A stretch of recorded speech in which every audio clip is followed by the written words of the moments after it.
mot peur déjà, ça m'effroie dans le dos. Et on a peur de tout. Elle va de manière déterminée. Et elle dit quoi au Seigneur? Si tu me donnes le sang.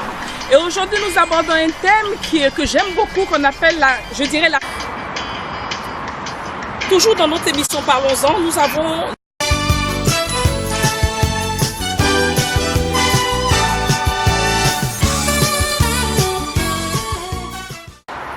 Hello, nous sommes à notre émission Parlons-en et nous sommes heureux de vous retrouver encore pour un autre sujet.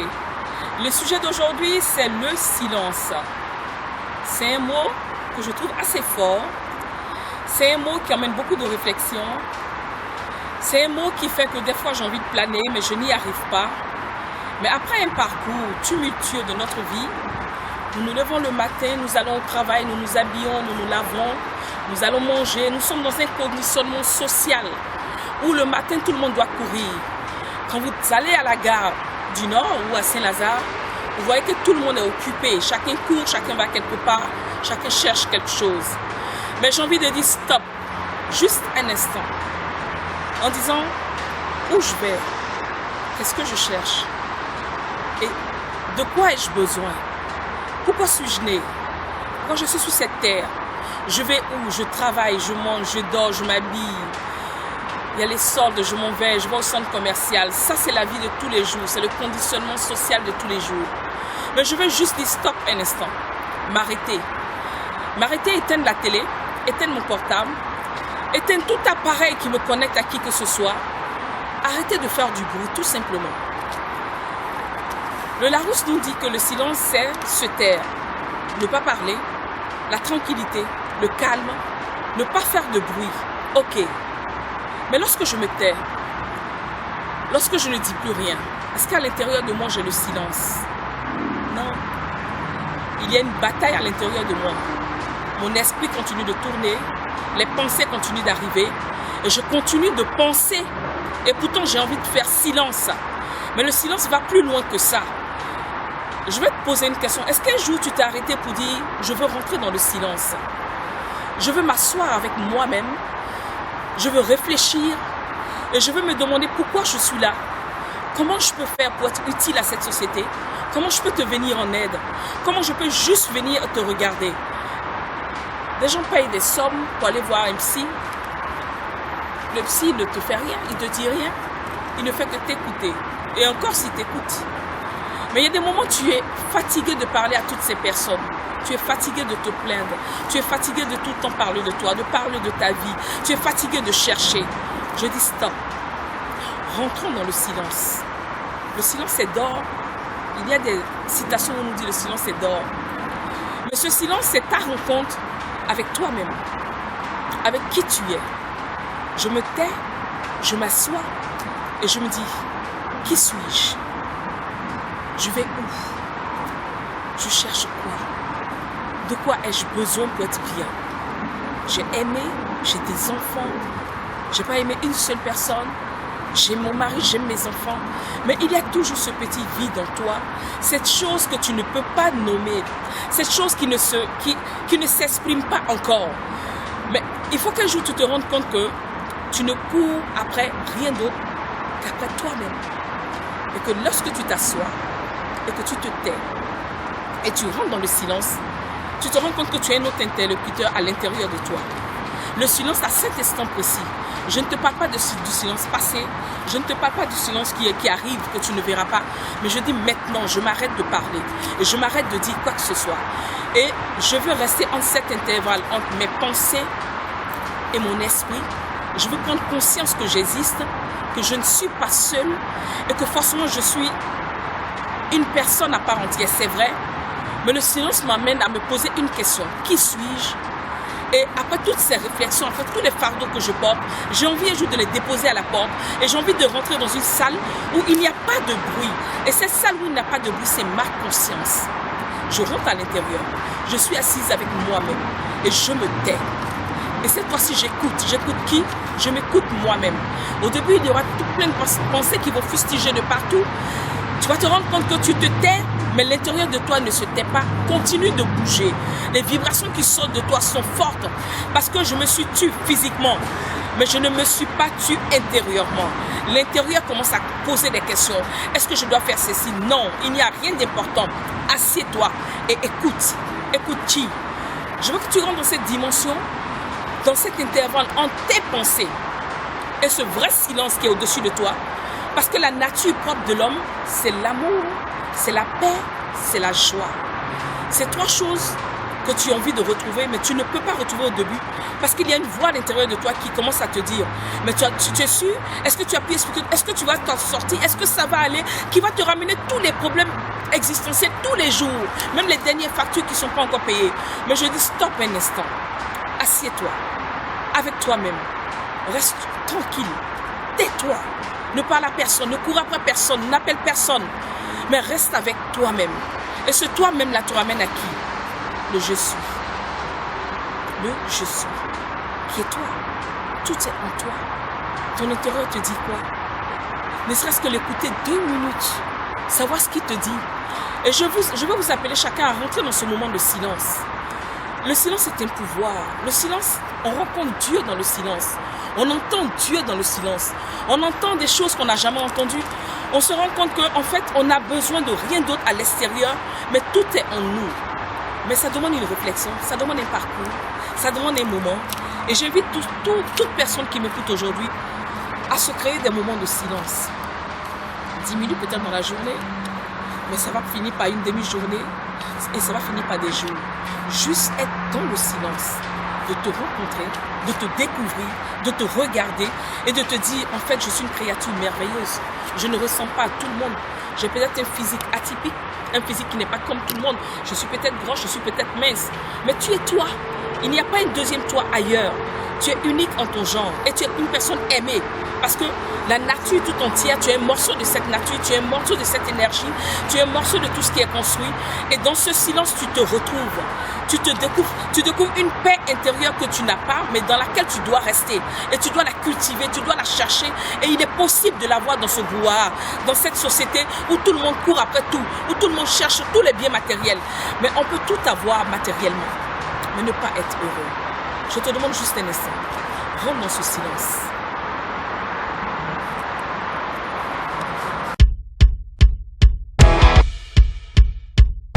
Le mot peur, déjà, ça met froid dans le dos.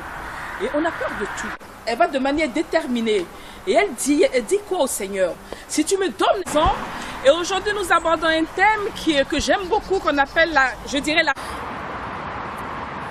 Toujours dans notre émission Parlons-en, nous avons... Hello, nous sommes dans notre émission Parlons-en. Aujourd'hui, nous allons parler des âmes sœurs. C'est un mot qu'on entend souvent, âme sœur, âme sœur. Je sais qu'à une époque, âme sœur, on avait pensé que c'était la personne idéale qu'on devait épouser, la personne avec qui on était en symbiose, la personne qui était connectée à nous, qui était vraiment la personne qu'on recherchait dans notre vie, la personne qui était notre côte quand on parle de l'histoire de l'homme et la femme en disant que Adam s'est endormi et de sa côte on a enlevé Ève. Et on croyait que l'âme sœur c'était ça. Mais au fur et à mesure de l'évolution de notre vie, on se rend compte que on peut rencontrer un homme parce qu'on l'aime, parce qu'on a envie d'être avec lui. Ce sont nos émotions, nous avons envie d'être avec, mais ce n'est pas forcément l'âme sœur. Et l'âme sœur n'est pas ce qu'on nous a toujours dit. Et dans mes recherches, je découvre qu'en fait, l'âme sœur peut être une personne que vous ne supportez pas, mais cette personne déclenche en vous toujours quelque chose. Et quand vous rencontrez cette personne pendant un projet, pendant ce que vous avez envie de faire, et cette personne n'est jamais en accord avec vous. Mais ce désaccord n'est pas négatif, parce que ce désaccord permet d'appuyer sur un bouton qui vous pousse à aller de l'avant.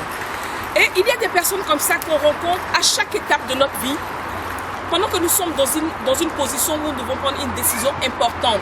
Et ces personnes ne quittent jamais nos vies, mais nous ne sommes pas forcément en accord avec elles. Mais elles sont là. Vous avez un projet, vous êtes enthousiaste, vous lui en parlez, elle vous dit qu'elle ne sent pas la chose, que ça ne va pas aboutir. Mais le fait qu'elle vous dit je ne sens pas la chose, que ça ne va pas aboutir, et regardant cette personne, vous dit je vais y arriver. Et le mot qu'elle a dit déclenche quelque chose et vous y arrivez. Et vous dépassez ce projet. Vous allez encore sur un autre projet, vous la rencontrez. Et cette personne, vous ne la supportez pas, vous dites, oh, mais je ne comprends pas, elle va encore me dire non, mais quelque chose vous pousse à lui dire ce que vous avez envie de faire. C'est paradoxal parce que c'est comme si j'étais obligée par une force divine de parler de mes projets à cette personne. Et pourtant, cette personne, je connais ses idées puisque je la rencontre tout le temps à un moment, à un carrefour de ma vie. Et lorsque je parle, ça va encore être la personne qui va voir tous les paramètres négatifs de mon projet, tous les obstacles de mon projet. Mais en fait, cette personne va encore m'ouvrir les yeux et je vais franchir ces étapes. Et à la longue, je me rends compte que pendant le parcours de ma vie, cette personne, en fait, c'est un maître que je rencontre. C'est vraiment une âme sœur. Pas une âme sœur avec qui je me balade, avec qui j'ai un lien fort, mais une âme sœur avec qui j'ai des accords permanents, mais qui est quand même une âme sœur qui est là. Et je voulais attirer votre attention dessus parce que l'âme sœur n'est pas forcément ce qu'on recherche. Cette idée d'âme sœur, je dirais presque qu'elle est presque inutile à rechercher. Parce que je ne la trouverai jamais, cette personne qui est la corde qui me manque, qui a tout, selon ma perception, qui va remplir tout ce dont j'ai besoin. Non, l'âme sœur est dans une recherche comme moi. Et sur mon parcours, je la rencontrerai tout le temps. Pas de comme je veux, mais pendant même un désaccord, pendant des situations difficiles, elle est toujours là, elle déclenche toujours quelque chose en moi. Et je peux être côté de l'âme sœur, qui n'est pas ce qu'on pense tous les jours, mais qui est celle qu'on rencontre et qui n'est pas forcément celle avec qui on est d'accord, m'a emmené dans une réflexion. Et je voulais vous interpeller là-dessus. Est-ce que votre âme sœur, c'est forcément votre mari, c'est forcément votre femme? Est-ce que mon âme sœur, c'est forcément une amie? Non, l'âme sœur peut être une amie. L'âme sœur peut être quelqu'un que je rencontre tout le temps. Et ça peut être même un maître sur mon chemin. Et cette âme sœur, que je veuille ou non, c'est une sorte d'amour. On n'est peut-être pas ensemble, on n'est peut-être pas d'accord, mais son intervention, qui peut paraître négative au début, est un booster pour moi. Réfléchissez-en. J'ai déjà rencontré l'âme sœur, oui ou non? Parlons-en une autre fois. Que Dieu vous bénisse.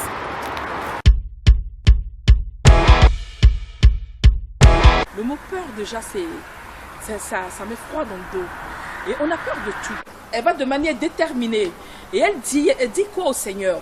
Si tu me donnes les ans, et aujourd'hui nous abordons un thème que j'aime beaucoup, qu'on appelle toujours dans notre émission Parlons-en, nous avons... Parlons-en avec le pasteur Michel de Nyakabi. C'est toujours une joie de vous retrouver dans cette émission. Et nous avons des sujets. Vous savez que nos sujets sont toujours sortis de nulle part, du ciel, de la terre. Mais nous abordons tout. Aujourd'hui, nous parlons du désir. Quand on parle de désir, c'est cette chose dont on a envie, qu'on a imaginé, qu'on a rêvé, qu'on a forcément envie d'avoir. Et on se dit c'est une satisfaction personnelle, c'est un plaisir d'avoir quelque chose. Le désir est différent du besoin. Le mot peur, déjà, ça met froid dans le dos. Et on a peur de tout. Elle va de manière déterminée. Et elle dit quoi au Seigneur? Si tu me donnes les ans, et aujourd'hui nous abordons un thème que j'aime beaucoup, qu'on appelle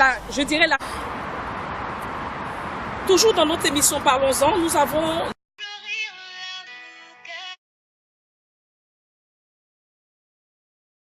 J'ai soif, je bois de l'eau, j'ai besoin de boire. Mais le désir, c'est pas forcément un besoin, mais c'est un idéal qu'on se représente, un désir ardent. Et quand on veut quelque chose, le désir, c'est un peu, je dis, ça suit le rêve. Je m'assois, je rêve d'avoir une superbe maison, je rêve d'avoir de beaux enfants, j'ai envie d'avoir des enfants.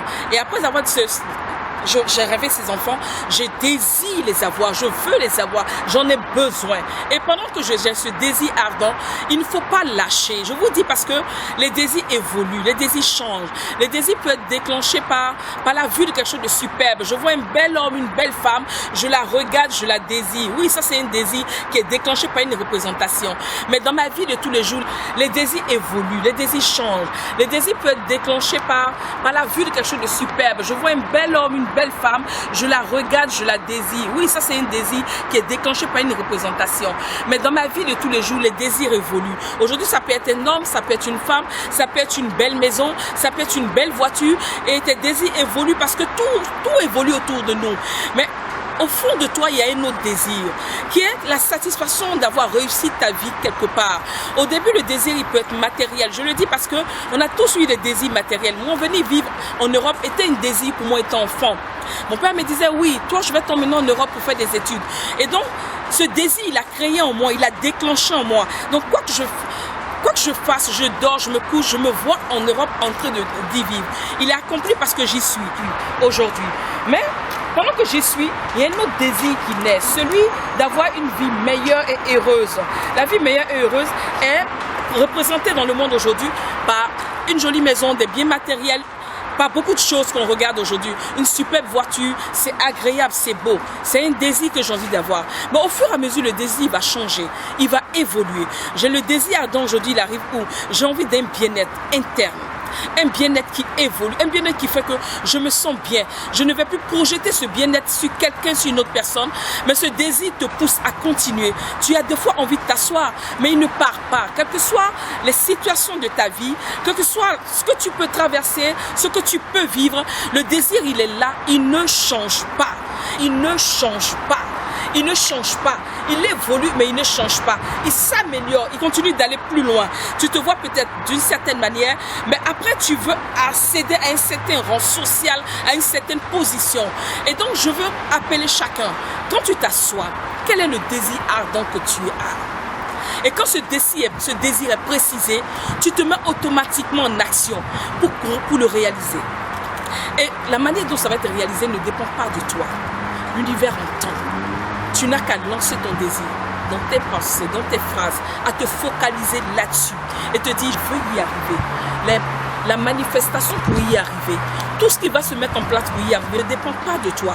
Tout ce que je demande, c'est d'avoir ce désir ardent en toi, ce désir noble, ce désir, je ne peux pas te le dire, moi j'ai un désir ardent, que toi tu as un autre qui n'est pas le mien, mais seulement ce désir en toi. Et ce désir suit un rêve que tu as envie de réaliser. Je veux t'appeler aujourd'hui, je veux te dire, le désir et le rêve n'ont pas d'âge, n'ont pas de limite, n'ont pas de temps précis, n'ont pas une date de péremption.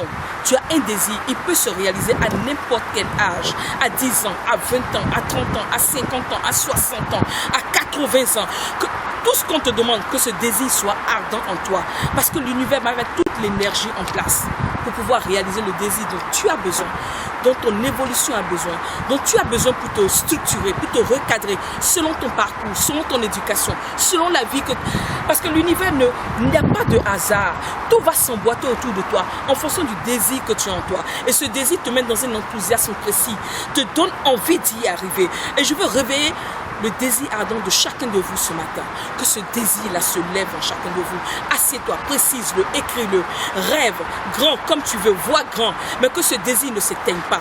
Un désir ardent est toujours réalisable, quel que soit l'endroit où tu te trouves. Que Dieu vous bénisse. Parlons-en une autre fois.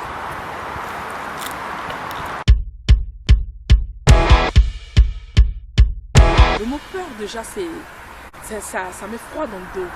Et on a peur de tout. Elle va de manière déterminée. Et elle dit quoi au Seigneur?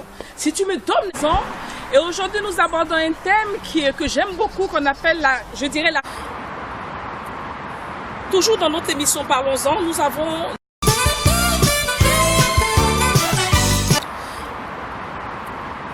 Toujours dans notre émission Parlons-en, nous avons 2 questions. Et je pense que ces 2 questions représentent une seule question. La première, c'est pourquoi l'homme n'est jamais satisfait par une femme? Et la deuxième question, c'est Dieu a bien créé une seule femme pour l'homme. Mais pourquoi le roi Salomon, qui a demandé la sagesse et l'intelligence, avait plus de 400 femmes? On parle du roi Salomon. Merci pour ces questions. Ça veut dire que vous nous suivez dans Parlons-en. Et nous allons essayer de répondre à cette question.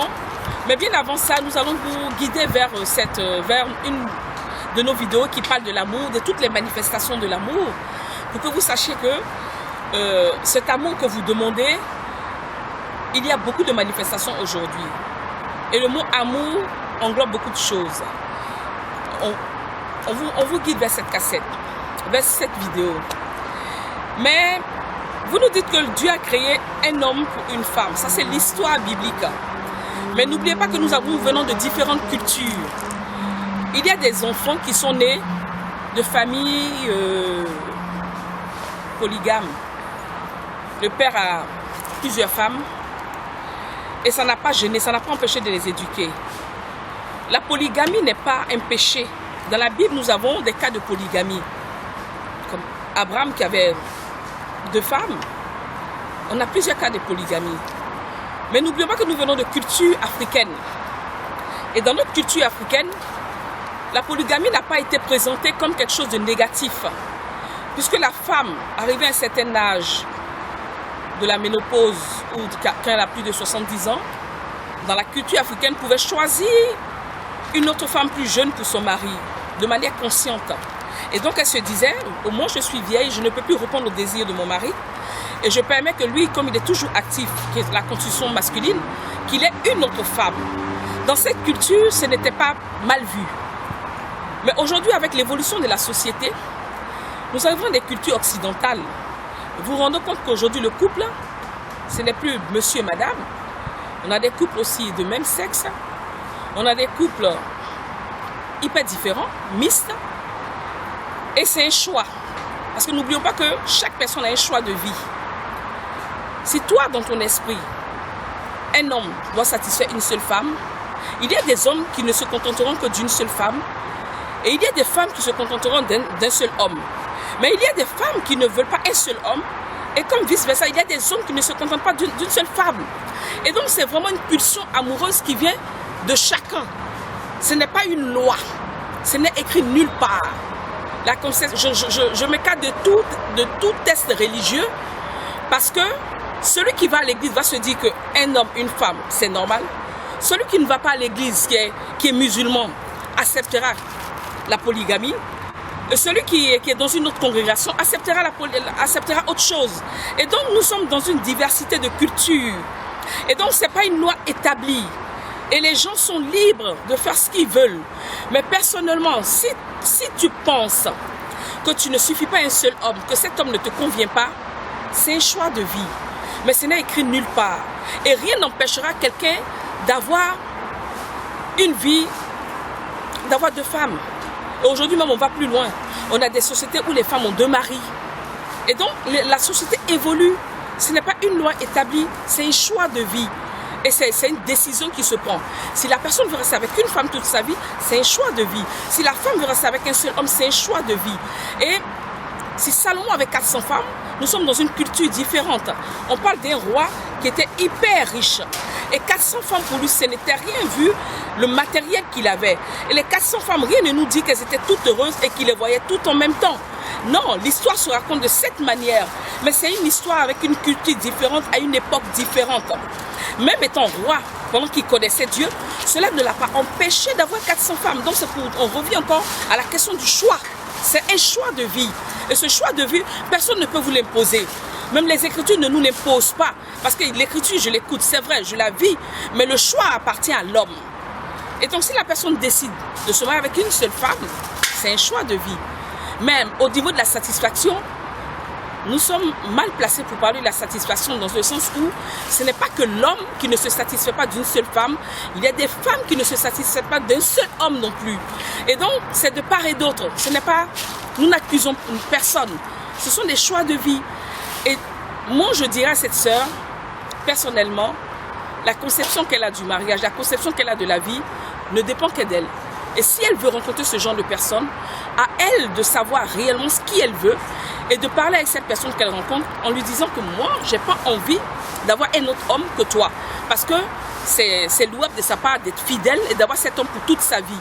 Mais c'est un choix de vie. Que Dieu vous bénisse.